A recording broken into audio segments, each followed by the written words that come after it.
Сургаалт төгс 13 дугаар бүлэг. Мэргэн хүү эцгийнхээ сургамжийг авдаг.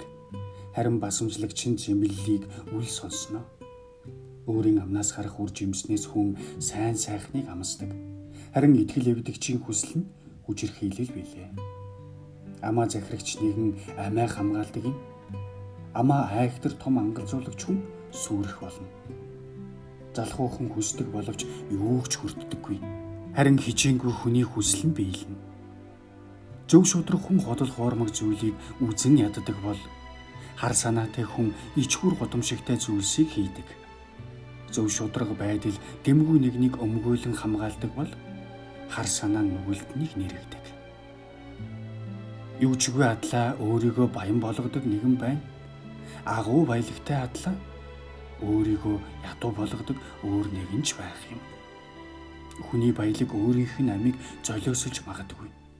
Харин ядуу хүн аюул занлыг үл сонсноо.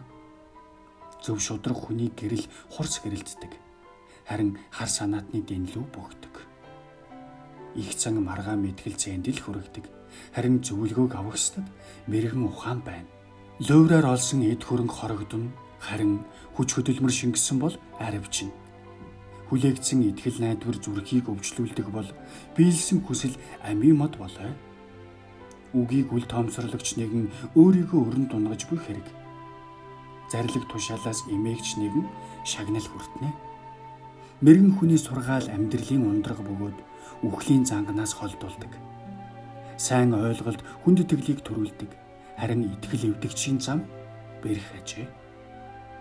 Хэрсүүхэн болгон ухаанаар үйлддэг бол мунхаг хүн мунхаг явдлаараа сайрахдаг.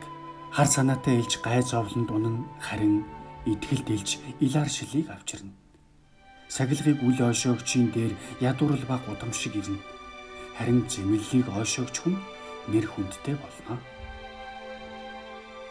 Биелсэн хүсэл нь сэтгэлд амтад бурам аж.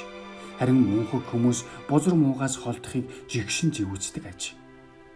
Мэргэн хүмүүстэй хамт явагч нь мэргэн болно. Харин мунхаг хүмүүстэй нөхөрлөгч нь хохирол амснаа. Гай зовлон нүгэлтнүүдийг мөшигдөг, дэвжин дээшлэх нь шудраг зөв хүмүүсийн шагнал юм. Сайн хүн үр аж нартаа өв үлдээдэг. Нүгэлтний эд баялаг шудраг зөв хүний төлөө хуримтлагддаг.